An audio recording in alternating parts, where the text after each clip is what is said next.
Amados irmãos, que realmente essa união firmada em Cristo seja real e permanente na vida da igreja dele, se espalha pelo mundo através de grupos, de congregações, às vezes com nomes diferentes, como denominações, mas que aquele que confessa o nome do Senhor é um no Senhor, então se torna uma igreja na unidade do Senhor.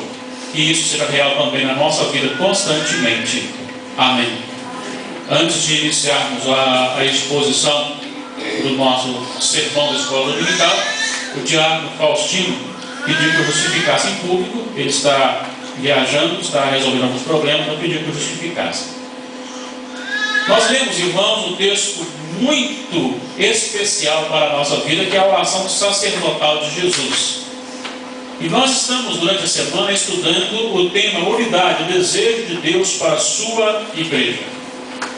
Eu quero dizer para a igreja que Deus tem feito na vida da igreja algo maravilhoso. Deus sempre faz isso trazendo para o nosso coração a mensagem que precisamos, sempre, sempre.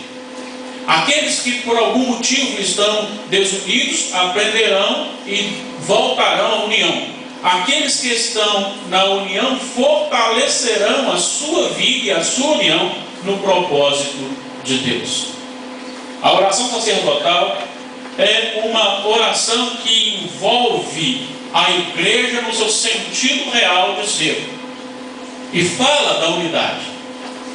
E segundo o autor da nossa lição, na sua introdução, ele vai descrever alguns assuntos especiais, ou melhor, um assunto com características diferenciadas, e podemos definir dessa introdução que a igreja é a menina dos olhos de Deus. Ele a ama, a sustenta e cuida dela. Nós sabemos disso. Ninguém pode tocar na igreja do Senhor, porque ela pertence a Ele.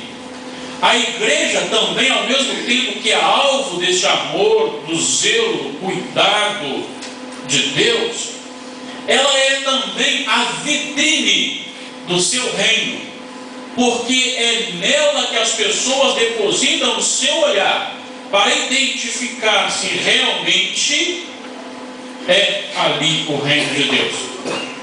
Essa igreja, por ser então alvo do amor de Deus, mas também alvo do olhar do mundo, ela se torna então algo que provoca discussões, críticas e elogios. Não é normal isso? Porque a igreja faz isso, porque a igreja faz aquilo outro. E essa semana nós vimos na reportagem os índios que foram fotografados e não há nenhum contato físico com eles, e quem defende isso chegou a expressar, segundo William Douglas, a seguinte frase: eu não quero conhecê-los, e tem raiva de quem quer conhecê-los, mais ou menos nesse sentido, que defende o isolamento do índio, a sua cultura, e até, isso eu ouvi, criticando aqueles que levam a mensagem do Evangelho também para essas pessoas, ou seja, a igreja. Então a igreja realmente se torna alvo de discussões, críticas, mas também de elogios, porque muitas pessoas reconhecem a igreja como agência do reino de Deus. Entre muitas características da igreja representando o reino de Deus, existe uma muito especial: a unidade vivida entre as denominações, que é a igreja de Cristo, e consequentemente entre os irmãos da própria igreja ou comunidade local. Isso tem sido pregado desde o início. Unidade, infelizmente, tem sido apenas teoria. Na prática, raramente isso acontece. Infelizmente, falta unidade. Quantas vezes nós saímos criticando o nosso irmão, criticando a igreja irmã, criticando a nossa própria igreja? Quantas vezes tem um assunto que você acha que ainda não aflorou, e quando você chega num local distante, uma pessoa vai dizer: você está enfrentando esse problema lá, né? Porque a pessoa tal falou que vai estar com esse problema, que a igreja está com esse problema. Sempre há aqueles que vão denigrir a imagem da igreja, justamente demonstrando a falta de unidade. A igreja, ela precisa desenvolver essa unidade para estar comprovando que é o reino de Deus instalado na face da terra. Para que possamos crescer então e entender essa questão da unidade, e esta é a proposta da lição, ver a importância da unidade, despertar a consciência da unidade da igreja, nós vamos então entender essa lição em 3 pontos destacados aqui pelo autor. E o primeiro ponto é justamente o seguinte: a unidade da igreja é uma realidade concedida por Deus. Bom, só esse título já nos chama a atenção e nos faz repensar a nossa condição de vida.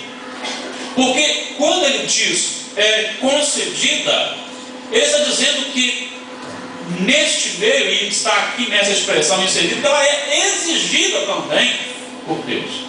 Então a unidade não é algo simplesmente assim: eu gostei, por isso eu sou amigo, eu não gostei muito, agora vou me tornar inimigo meu. Não. Eu gostei, por isso me ajunto. Tem alguma coisa contrária a mim, por isso me afasto. Não, não é assim. Deus instituiu, concedeu à igreja a bênção da unidade e exige dela esta unidade. A unidade da igreja é um fato concretizado por Deus e, portanto, imutável. Nós não podemos mudar a característica da igreja quando, então, às vezes, estamos brigando entre nós num contexto doutrinário, num contexto talvez até próprio do egoísmo. É algo de Deus para a minha vida. Eu tenho que repensar o que sou e viver como sou. Semana passada, um irmão de uma outra igreja chegou para mim chorando e disse: pastor, eu estou com um problema, porque o meu irmão da igreja, ele não se relaciona comigo. E eu então já cheguei para ele na sua loja, já conversei, quero saber o porquê, porque eu quero realmente que o nosso relacionamento seja bom. E disse para ele assim: olha, fulano, eu estou aqui, se eu errei, eu quero o seu perdão, mas eu quero que você, o que eu fiz, o que aconteceu? E aquela pessoa disse: não, eu não quero falar, eu não vou falar, e saiu e foi embora. E aquele moço estava chorando. Mas eu disse para ele uma coisa também: ele fez a parte dele. Diante de Deus, ele está livre. Se ele perdoou, se ele se reconheceu, pediu perdão, ele está livre. Se aquele outro não fez, aí já é problema dele, não é problema daquele irmão. E ele não se retirou da sua casa, mais aliviado. O que eu quero dizer com isso? Eu quero dizer que não depende, a unidade não depende de querermos ou não, mas é uma exigência de Deus, concedida pelo próprio Deus.